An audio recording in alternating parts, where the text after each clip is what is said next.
Hello, my name is Jonathan Peter Kenny, and I am a conductor.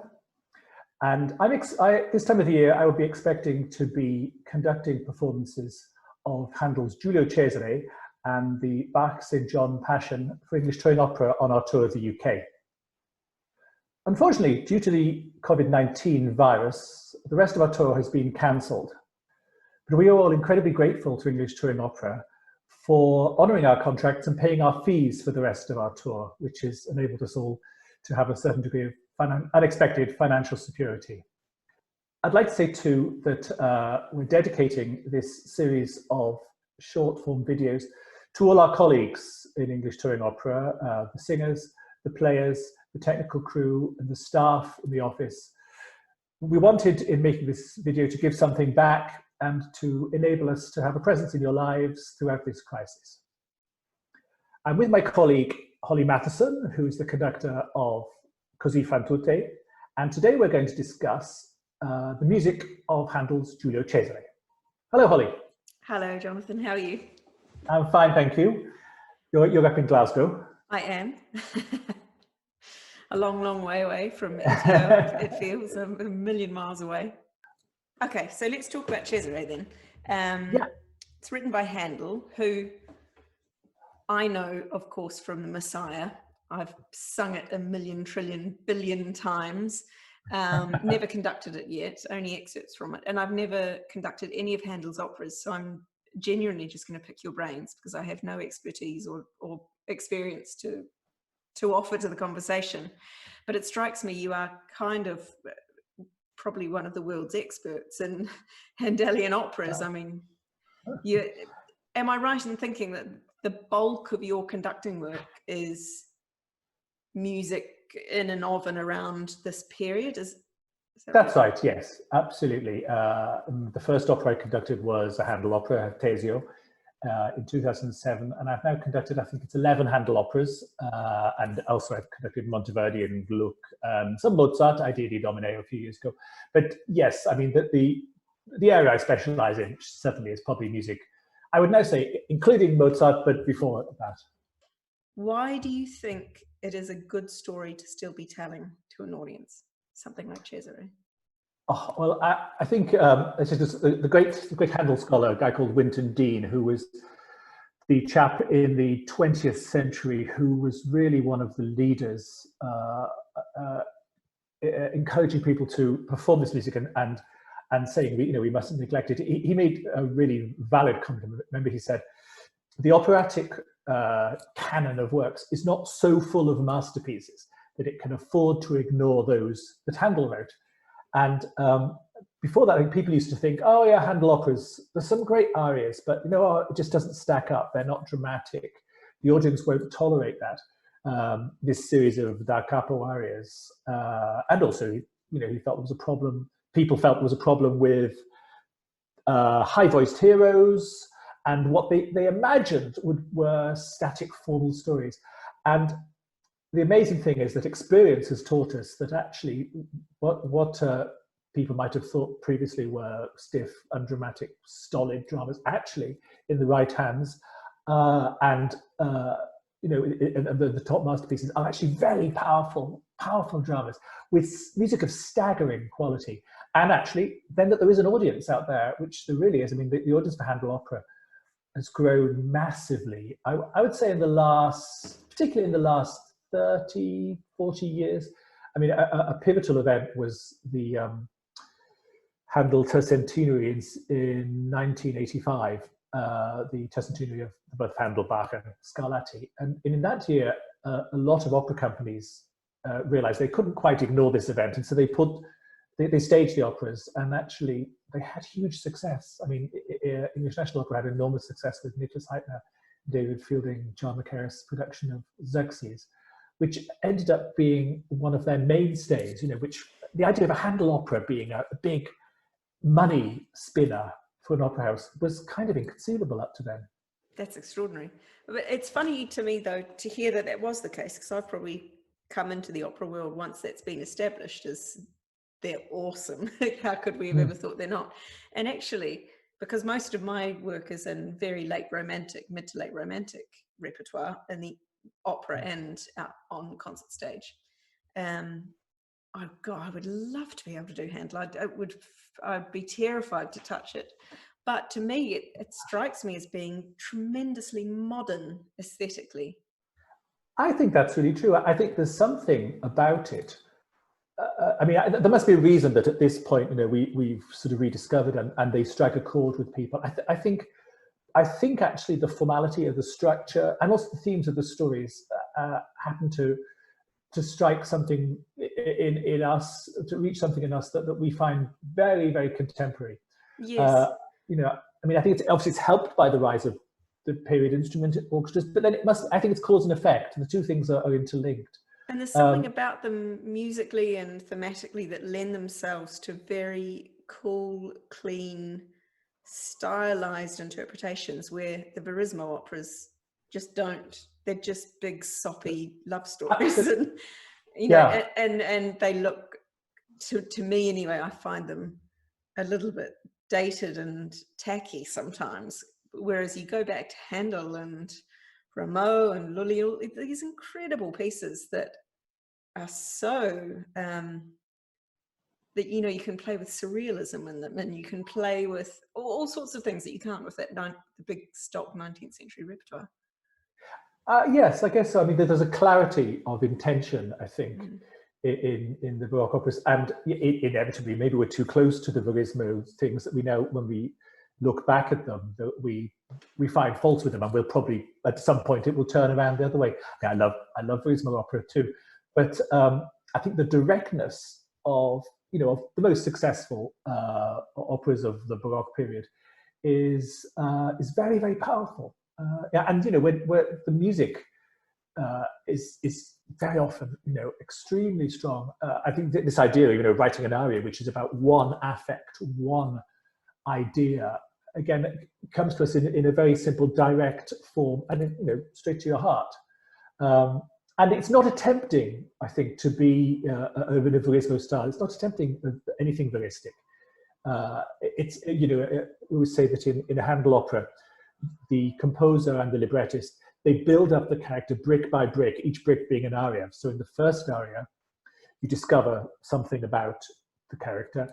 In the second aria, you discover another facet of the character, and so on, and until by the time you get to the end, you have a well-rounded character who you've discovered step by step.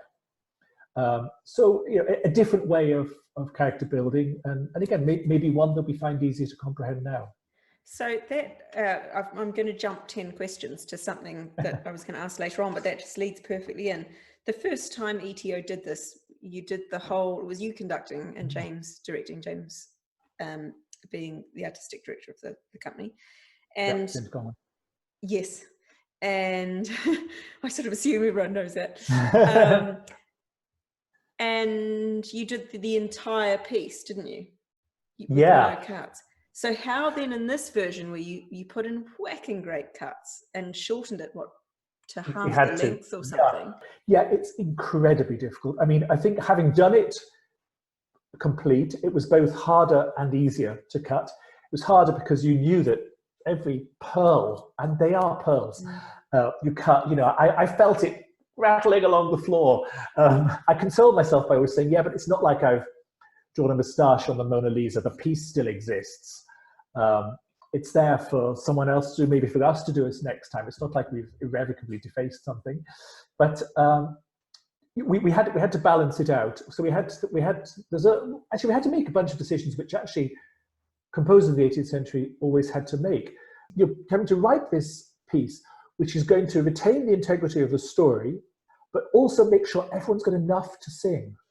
That you're not giving undue prominence to that person, or at least only within the context of the story. So then when we cut, we had to have that idea in our head too, that we had to make sure we had a balance of the characters, that the characters sort of retained the same proportion, really, within Handel's original concept. And also that we tell the story, and that it's really difficult. We rejected the idea in the main of not doing da capos, because I think the da capo area is the absolute prime building block of of opera seria, serious opera that Handel wrote.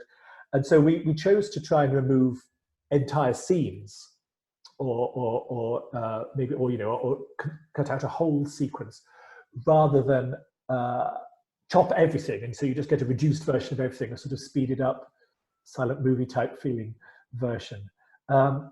So I mean, there are obviously people who've done it before, so also one has an idea, but then also one has one's personal favourites, and there are some that were very painful to cut, but I had to do it.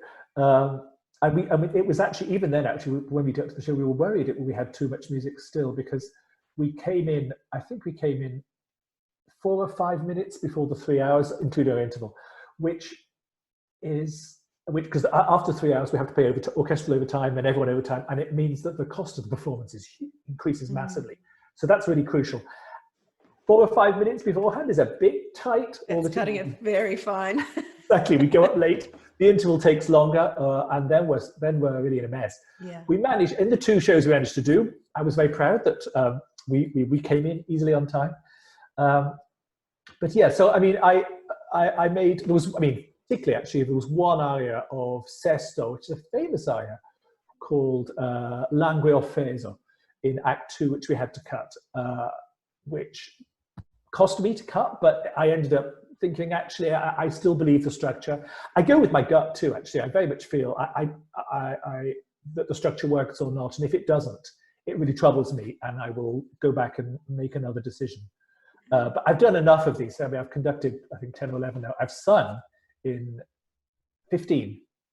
And they're just operas, not the oratorio. So I feel I have a good experience. I have a good feeling for what opera seria is. And so very much with me, if I'm feeling something's not right, then I know it's not right, so I'll go and adapt. And other times I'll surprise myself and say, actually, I was really worried about that, but this sequence seems to me to work. We didn't reorder or anything, but and we have made cuts in the recitative, of course, which actually is amazing how much time you can save by doing that. But again, we've got to make sure we're telling the story. And every time we cut the recit, I'm sure you probably had to do this in Così, we have to change bits so that we've got 2 chunks of rest, and we've got to make them work. So harmonically, musically, to make it work, I do. But I've done it so often that I just feel I think, no, I don't believe that, or I think I do.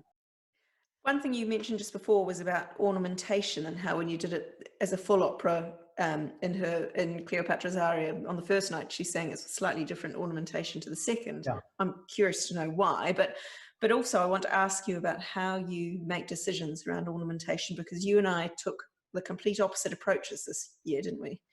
You worked it all out beforehand and were very clear what you wanted the singers to do, and I left it a completely blank check and made them make decisions themselves, or in collaboration with their colleagues in rehearsal. So first of all, how do you make decisions? How do you know what you want ornamentation to be? Do you go from a gut instinct of this is how I would do it if I was a singer? Or does it come from research into how it was done in the original performance? Or, how do you make those decisions? We have there are some guides. There's a wonderful book by Tosi, who was a singer and actually a priest in the first part of the 18th century, called Observations on the Florid Song, which is a fantastic book, actually. And it's in bullet points, so actually it's very readable, as opposed to a lot of these treatises which are very, very dense, long paragraphs, and you end up sort of, they're a bit formidable to read. This one, I think, is very, very easy to get inside.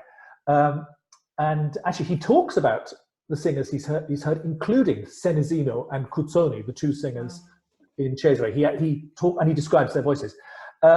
And so he's full of lots of fantastic information. I mean, of course, it's a treatise, so inevitably, someone writes a treatise always as a corrective. If they write a treatise because they're saying, it's not right now, now, when I was young, this is what happened, exactly. This was correct. Yeah. So, you have to know that, and you read it in that way. And then the problem is, of course, is because it's an ephemeral art. It's a, very much a moment in time. There aren't that many written versions of ornaments. There are some.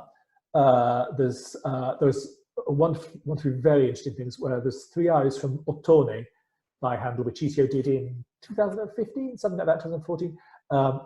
There are 3 arias ornamented in Handel's hand, which is a very interesting guide. I mean, it's literally a matter of having to decipher what he means, because he's done exactly what singers would do now, which is that on his score, he's just written little sort of pencil markings.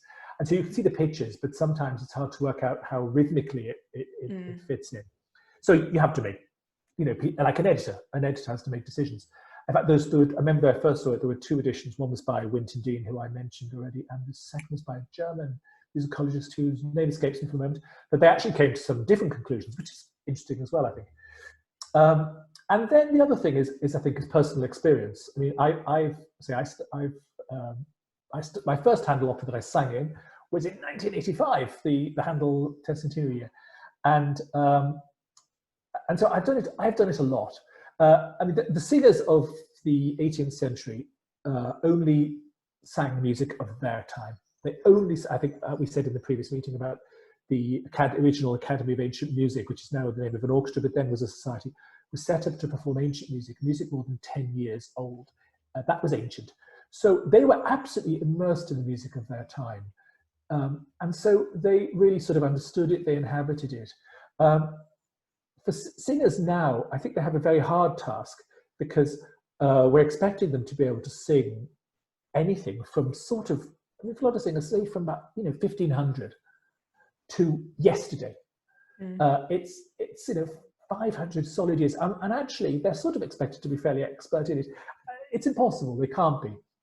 Very few people have a chance, I think, to immerse themselves in it. And the ones who do more than us, actually, of course, are countertenors, because countertenors, we sing, primarily the music before sort of 1750, and actually most of the opera is really the first half of the 18th century. But then we have this thing. We have these da capo's, which we have to be ornamented, and it's a crucial. It's not an option. Ornamentation is not optional. It's crucial. It's written. The music written expecting you to ornament, and if you don't ornament, then you're leaving a void.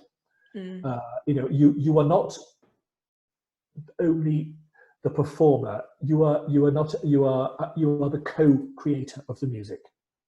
And so it's literally like handing back a colouring book with various bits not filled in. So yes, ideally all the singers would do it themselves, and there are some who would be brilliant at it. One thing I have learnt from conducting these operas is that thing that some people are very proficient at and some people are not. And often sort of the hardest thing is for the people who know that they're supposed to do this, and they get worried about it. So what then they do is they go off and find someone to do it for them, and that person may or may not be someone who's proficient in music of this period. And so then some people will conscientiously learn something, and then they'll turn up, and I might go, I think that's more Rossini, Bellini, Donizetti music I love, but not appropriate to Handel. But at that point, even though they might try to iron it out, it's almost too late, because if they've got it in here, then in a moment of crisis, if something goes wrong, their body will go back to what they first learned. So I just took the decision to make a preemptive strike, and I get in first, and I say, right, this is what I want you to do. Now, for instance, the Cesare ornaments, I changed this time for this cast, the 2020, because they were conceived with the previous cast. There was only one returning member, Kitty Waitley as Sesto. So I altered things, and also in experience, you think, yeah, that one never quite came off, or you think actually that person would be really great doing this, or our 2 Cleopatras, Soraya and Susie, are both wonderful singers and different types of singers, So it's like changing a dress to fit a different person, and you say, no, that style doesn't quite suit you. but say, for me, I mean, in answer to question, so why, why do I, well, not why, but I come in first, because experience has taught me that if there's something that I really don't want, with the best will in the world, sometimes people are unable to change it, sometimes no matter how hard they try. So I like to get it, and I know this. I mean, the singers in this in the Cesare, I think the only one there's only one of them I've not worked with at all before. So I pride myself on knowing something about their voices, and I am willing to change. It's not about trying to write something somebody can't sing. It's about showing them off, because virtuosity is a great thing. Because you have sung so much of this repertoire, and you were a really distinguished countertenor, and now that is also the repertoire. The repertoire that you sang is the repertoire you conduct, to a greater or lesser degree. There must be one step in learning the piece that is sort of already taken care of, because there's a familiarity with it, either having sung it or having been having it around you when you were singing. But what do you do? How do you learn a score when you come across a score you've genuinely never had any connection with as a singer or a conductor, or possibly even really as a listener? Actually, because at least half of the operas I've conducted, I've sung before. So, I mean, and as you say, I've taken already one step, and actually, particularly, if one's performed a run of it, a tour, it's actually, you've really, as you say, it's percolated through, and you understand lots about it. For a new one, actually, when I'm looking at something new, I mean, I'm sure, like you, I sit down at the piano with it. I don't, because I had about 15 years when I was living on the road, and I had no piano. I didn't have the option. Right. So. Oh, no, and I'm a rubbish pianist. I really am. I mean, my pupils will testify I'm a rubbish pianist. But I find, and I surprised myself, I found something very interesting and different, just sort of feeling the chords in that way. I avoid recordings. I probably would listen once or twice, but I tend to avoid them because I don't want to feel, I don't want ever to feel that I've just heard something and I've assumed that's the truth. I'm not knocking recordings. I love recordings. I mean, for instance, actually, when I did the B minor Mass for the first time, I actually had to, for that now, I listened to a lot of recordings, and the reason being, I had performed that a lot with a certain very famous conductor, and I had actually to sort of get to realize what was his version and what was the music. And the only way I could do that was listening to everything. I mean, I listened to sort of Carl Richter, Furtwängler, if there was one, I don't know. I mean, just completely other things. In order, I felt I needed to break something in my head, so then I could actually start to listen to it and just say, actually, this is on the page. But obviously, inevitably, I do think vocally. I think I can't not, and which I think means one thinks very horizontally, which is why I think when I do my pathetic piano playing, I enjoy that so much too, because it makes me think as well. Because I think the horizontal thing comes very naturally to me, because I've sang since I was a little boy. But I mean, I've seen a lot of operas over my life. I was a bit of an opera nut. I used to go. I was an usher at the Colosseum, so I saw a lot of shows, a lot of times, which was a great learning experience.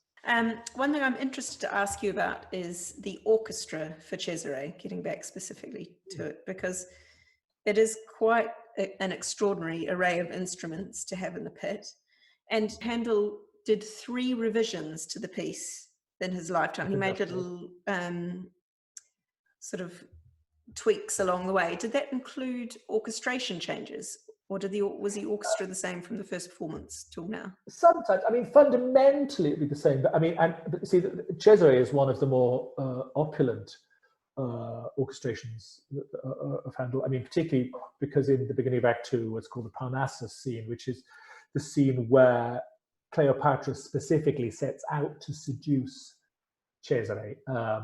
That's the scene where we have a written harp part, a written gamba part, a written theorbo part, a separate bassoon line, etc.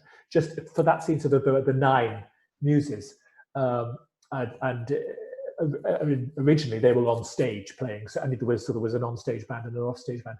So it's a very compared to other Handel operas, it's sort of very opulent, very plush, exotic colours. Absolutely, what Handel was intending to do, to show that Cleopatra is this exotic, dazzling woman who astonishes Cesare, and he is seduced orally as well as visually.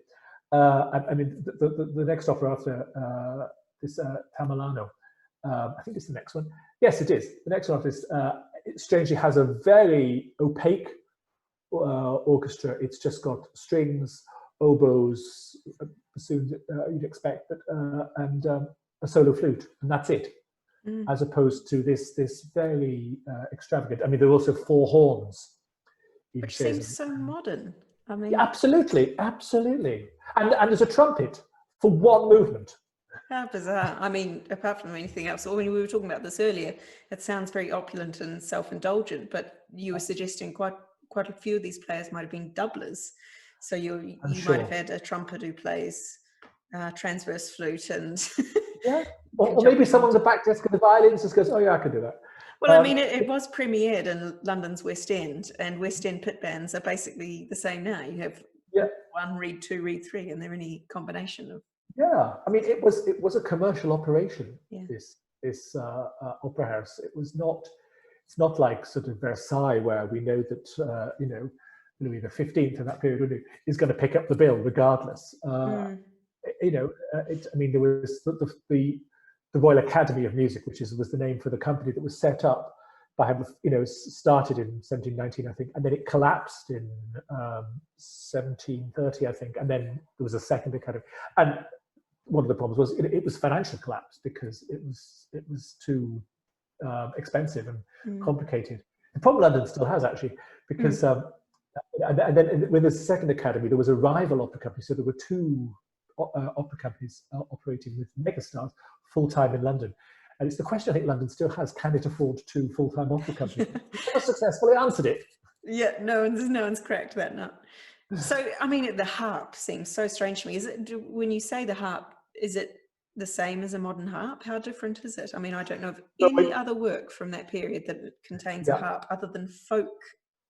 Right. Another there is I mean, this one it has in that Parnassus a written out harp part, which I think is fairly unusual. I mean, there's a Handel oratorio called Esther, which has a harp solo. Although ironically, then there's strange, you go to a harp solo, and then there's an aria called "Tune Your Harps," which the harp doesn't play, which is a bit strange because you're thinking, but there's one in the pit. But there's some a very good friend of mine, an Irish harpist called Maria Cleary, who played the harp part and extensively for me in Italy. The first time, this is the third time I've conducted Cesare. The first time I conducted Cesare.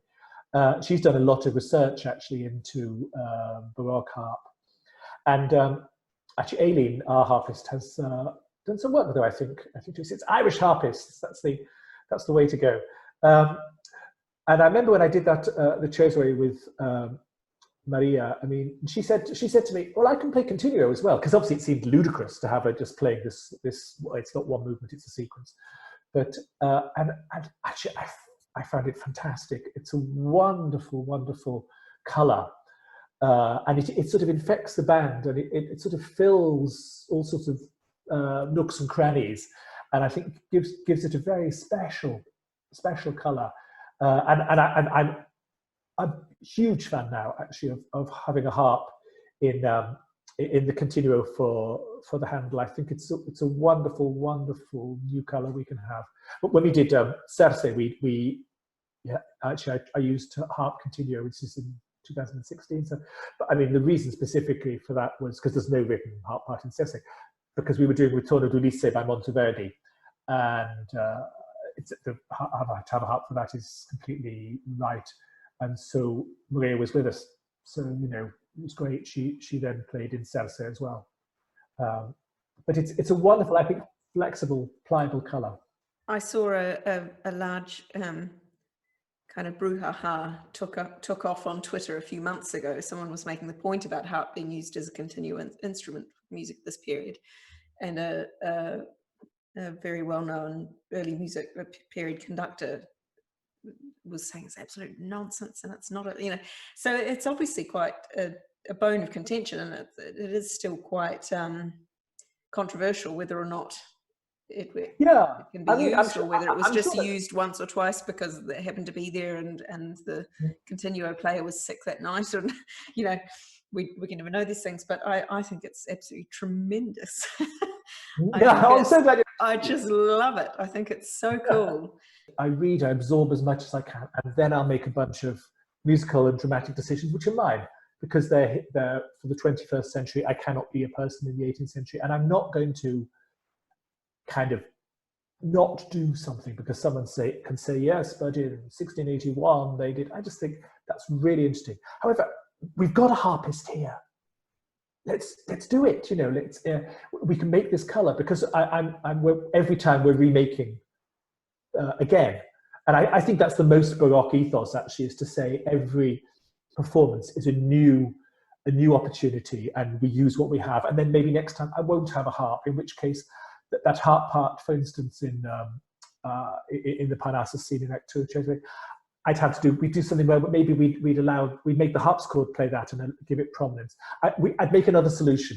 But I think this pragmatism and flexibility is crucial. And I think, and then you can make these decisions as long as you know the decision you're making, as long as you're informed. It's not just, I can do whatever I want. No, I can make a bunch of decisions having educated myself. Yes, and I think also Handel, of course, was writing at a time where still rhetoric was had far more primacy than the text. So if you actually only had 4 sousaphones, a Casio keyboard, and a couple of ukuleles, you could put one of Handel's operas. I'd love to hear that. Yes, completely. If that's all you've got in your village band, then but as long as the rhetoric is firm and is delivered with kind of integrity, then it will work. Which is exactly, that's more important than the specifics of the instrument, which is why, I mean, I mostly perform these Baroque operas with Baroque orchestras, but actually I'm not against doing it with modern players, as long as people their intention is right, then we'll produce something different. When I was at university, actually, I always remember this, the recording of the Brandenburg concertos that was in the music library was the Berlin Philharmonic and Herbert von Karajan. And, to hear it now, actually, it must be still available. It's probably on Spotify. I'd love to listen to it again. I should. Probably a lot of, particularly the younger players who have completely grown up in this period, will be sort of horrified and appalled, think it was dreadful. But I'm sure when Karajan and the Berlin Philharmonic made it, I'm sure they thought they were playing Bach. I'm sure they thought they were playing in an appropriate style too. And what we do, which we think is the right style, I'm sure in 50 years' time will sound hopelessly dated. One can only hope so. You can only hope that it keeps evolving and knowledge keeps deepening or going broader or wider, or tastes change. Otherwise, why do we keep doing it? Yeah, tastes will change. There's one thing that you have to change nowadays when you do it, and that's that human rights issues do not allow us to castrate anyone in order to put an opera on. So how do you get around the fact that it has castrati roles? So originally, who would it have been? It would have been Caesar, Tolomeo, Nireno. So there were 3. So how do you cast them now? Obviously, countertenor can sing it, but are they sometimes sung by mezzo-sopranos or? Yes, absolutely. And I mean, the crucial thing to Handel always was that the pitch was retained. He wouldn't, if he didn't have a castrato, and I'll speak about castrato's tessitura in a moment, but then he might well use a woman. He would use it. That was more important than actually the gender of the person, because if you are an 18th century composer, your hero, or an 18th century writer, your hero has to have a high voice. We now tend to think, we have the hangover sort of from the late 19th century, where we want our heroes mostly to be tenors. That became the 19th century ideal. In the 18th century, no, tenors on the whole play old men, fools. If you go back to Cavalli and Monteverdi, maybe they play old women. It's not a heroic voice. A hero has a high voice. It's really important. A high voice means masculinity, power, strength, youthfulness. It's all those things, and that is expressed in a high voice. And the important thing actually about castrati is that, of course, they didn't have one tessitura. There were alto castrati, there was soprano castrati, there were some people who sang very high. It's just like everybody has their own range, all singers know, so did castrati. So the chap who sang Cesare, whose name I mentioned, he's called Francesco Bernardini, who's known as Senesino, which literally means the little man from Siena. He was an alto castrato, and his tessitura tends to fit countertenors. It's slightly on the low side, probably for most countertenors, because I would argue countertenors are actually going up. Countertenors nowadays routinely want to sing a bit higher than they did when I was young.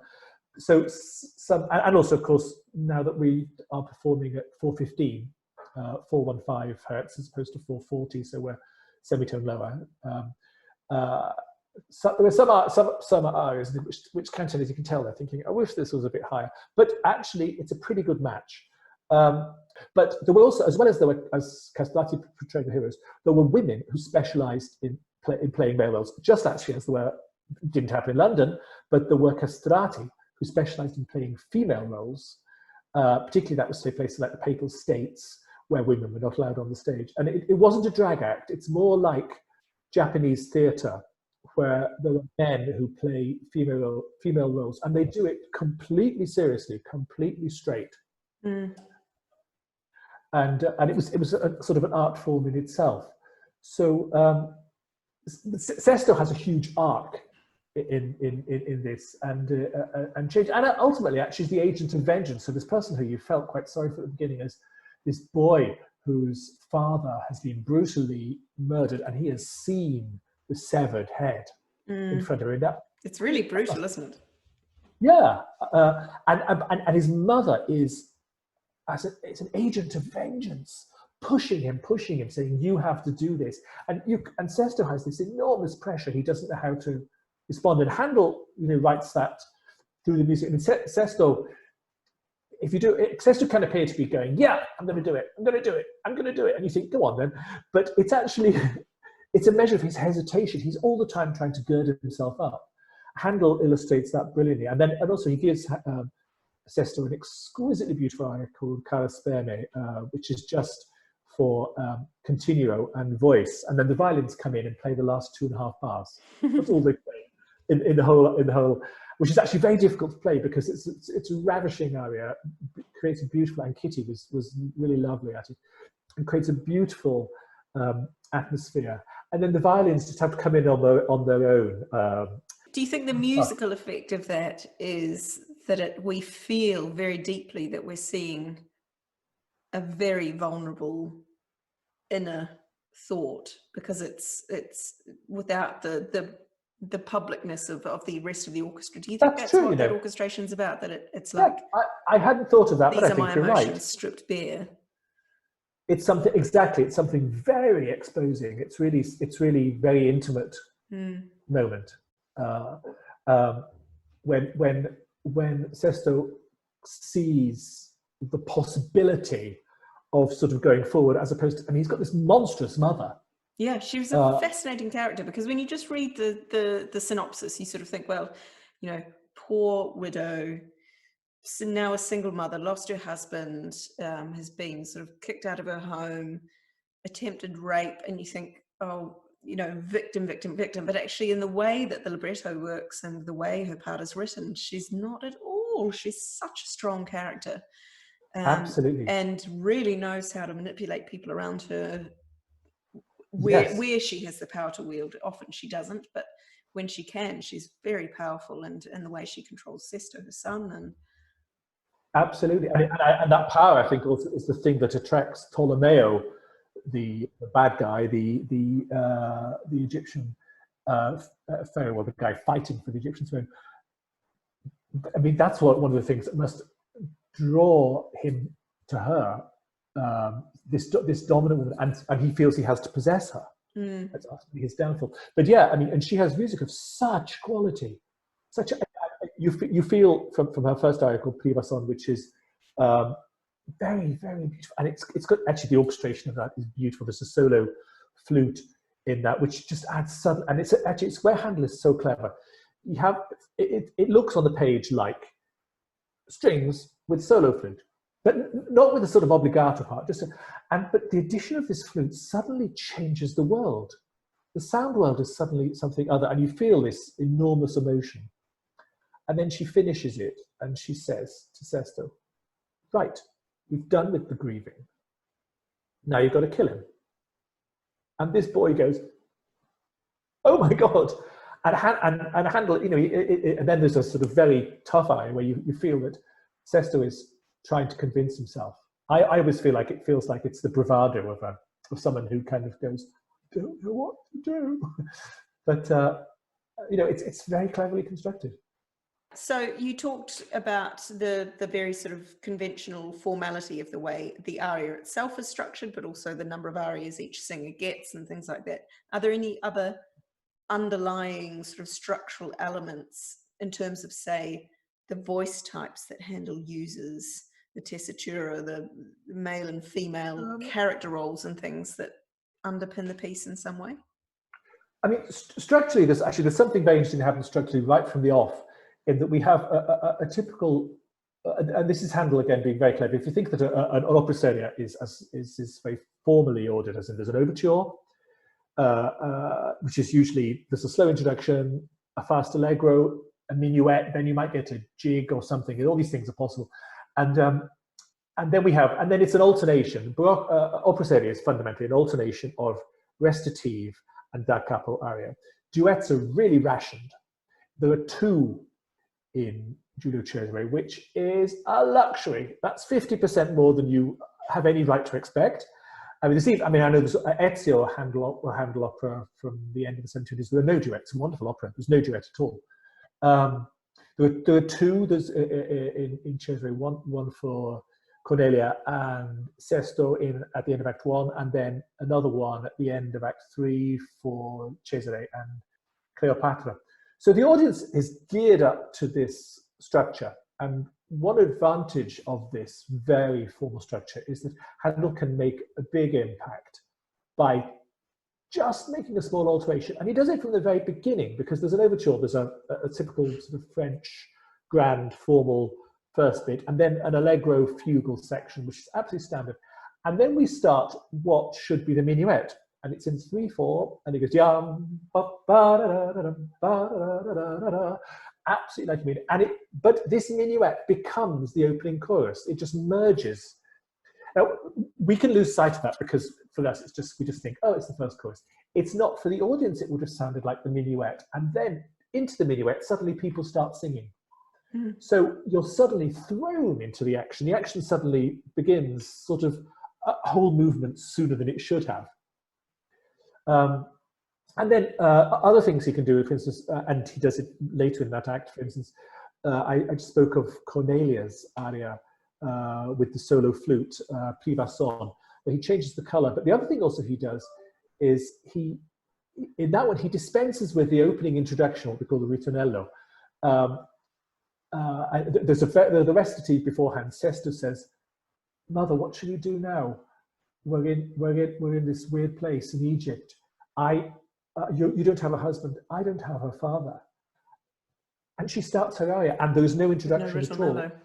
None at all, absolutely. And again, that's to the audience. That's a jolt. If what you've been conditioned to expect is a ritornello, an introduction, and you know, to us they sound like little things, but actually they're very significant.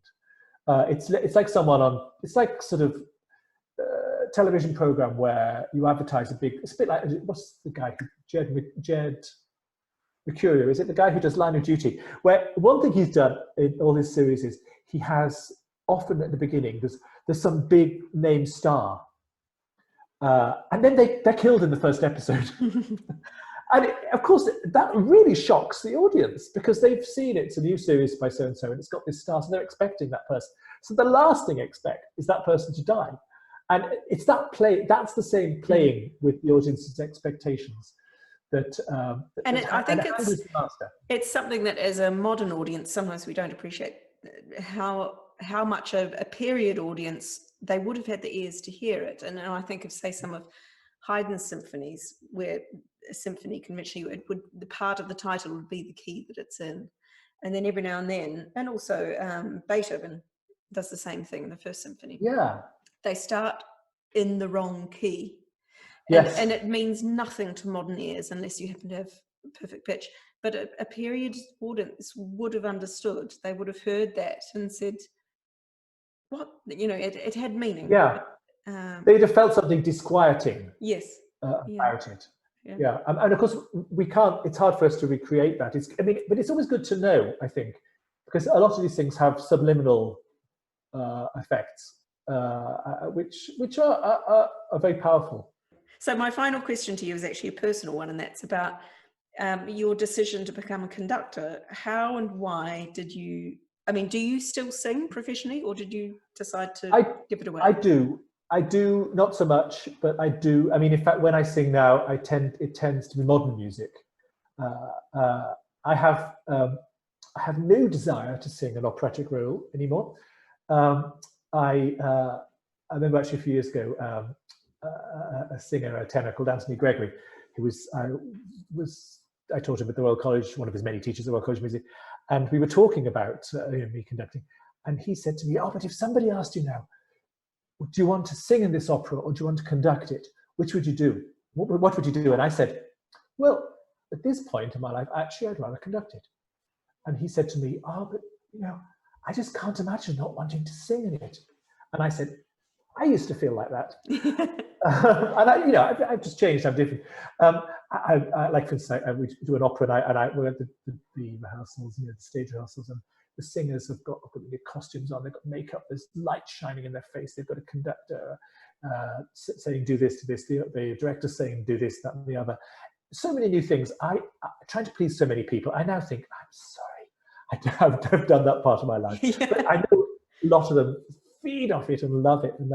So I sing modern music, as in I like this woman called Jocelyn Pook I work with a lot, and I've sung with for many years, and I still sing in performances with her. And in fact, in some performances, I do this insane thing of singing and conducting in the same piece, which I've done several times, which is a kind of a bit of a trick, really, a bit of a gift, because there's such different ways of thinking. Yes, I always feel it's a bit like saying, I'm going to the Olympics and I'm going to be in the marathon and the 100 meters.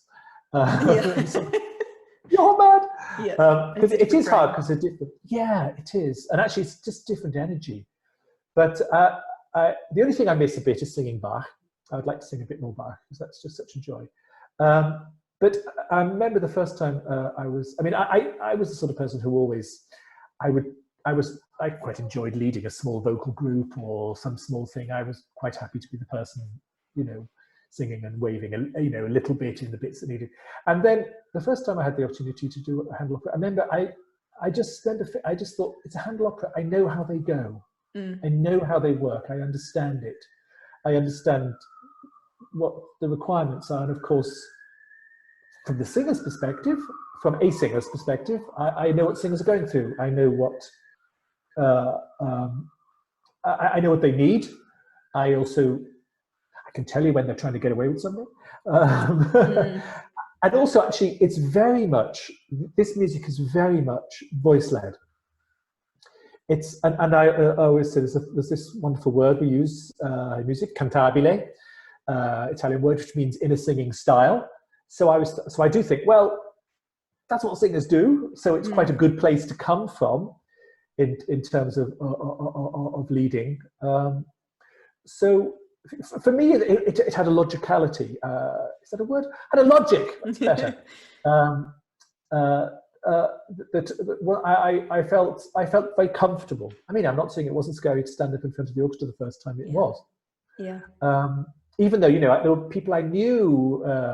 It's different though. Years. And even if you're someone they know, that's a whole other thing that's being judged of. Well, why do you think you're so special? And Absolutely, it's true, isn't it? And it's kind of a bit like people go, okay, go on.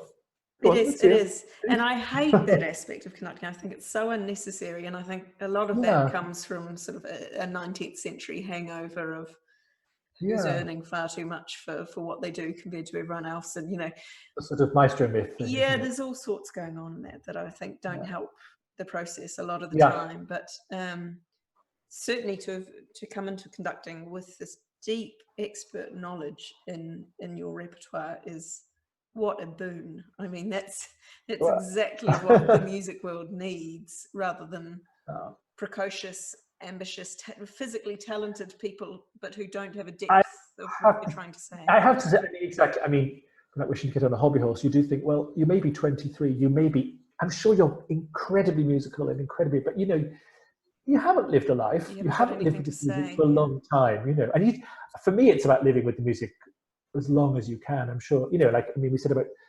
your first così, and you were young, and it was in music. But actually, I'm sure then it was a huge benefit for you to come back.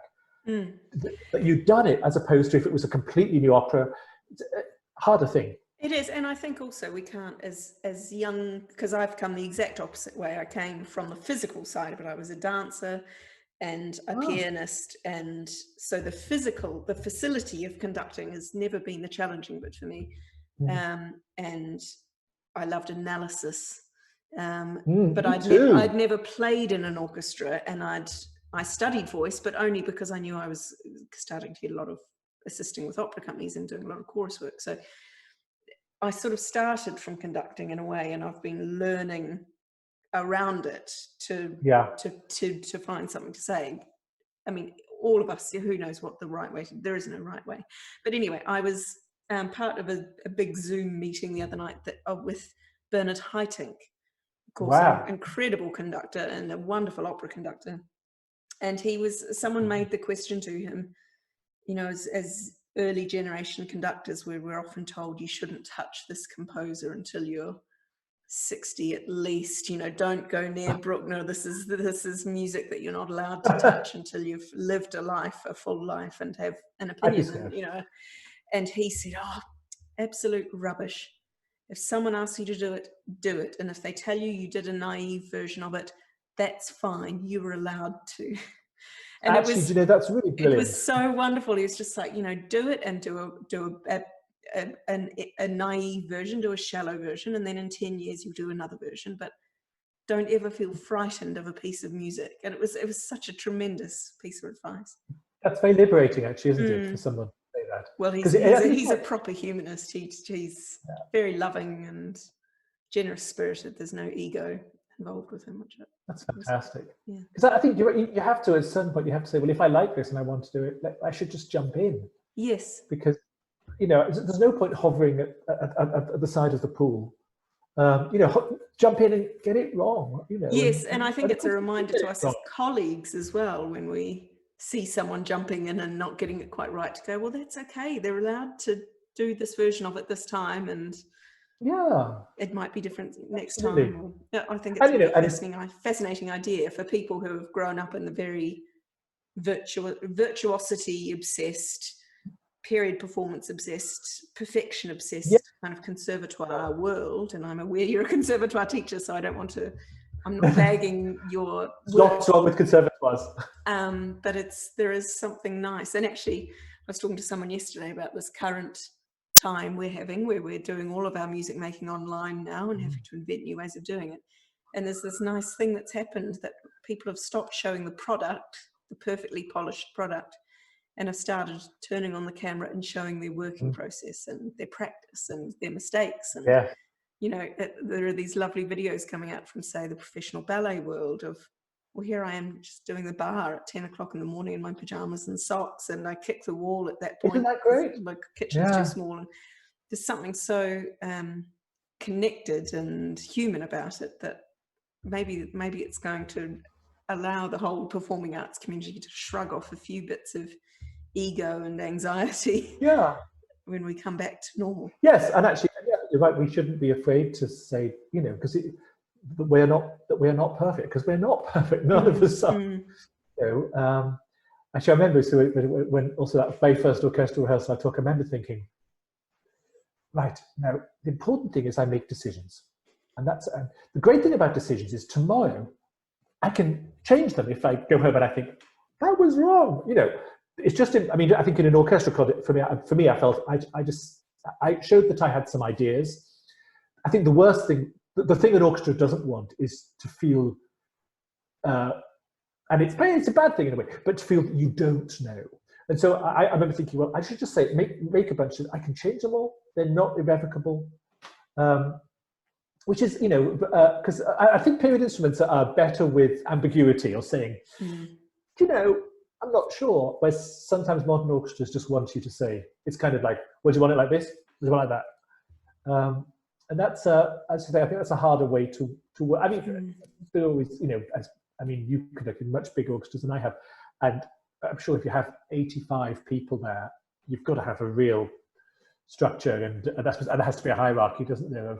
It does, and I find that really hard sometimes because it's not in my character. But it depends on the orchestra, and sometimes you'll find if you do leave a little bit of a gap, actually, with the right type of, particularly the wind section, if you find you have a wind section who really love listening to each other, and and they will take the lead and do something, and you don't need to fix it or change it. You just say, well, then let's do that version. That was gorgeous. You match that, and you come down a bit so that we can hear it, and work to what people are bringing to the room. I think there is a way of doing it with larger orchestras, but a lot of orchestras, as you say, the big romantic orchestras don't like it. And I think that's a mixture of it. It gives them an opportunity to decide that you don't know what you're doing, but also I think deep down it's an anxiety thing about being frightened of taking creative responsibility. Yeah. That's the hardest thing, isn't it? Well, I mean, it's a great privilege as well, but it's taking the responsibility for the shape of the show and the architecture of the performance. I mean, that's one thing I was thinking with like, for instance, with Handel operas, and with a piece that has so many separate numbers, which completely separated by recitative, is they're building, and you are creating a building. I think sort of in this context, the conductor is sort of like an architect creating. He's got a blueprint, and he's got to build something from this blueprint. But it will be different every night. Slightly different in a completely through composed piece. It is about the architecture, isn't it? I think. I mean, and it is that responsibility which sort of weighs heavily. And sometimes I know I've thought sometimes I can feel it. I need to do something. I need to sort of lean forward on something. Or alternatively, sometimes it's kind of got a bit overheated. We need to just allow the audience to relax for an instant. And that's the performing part of conducting, isn't it? Yes. Otherwise, if it was just tempo setting, then we'd have been replaced a long time ago by a flashing light in the pit, which would be much more accurate. Yeah.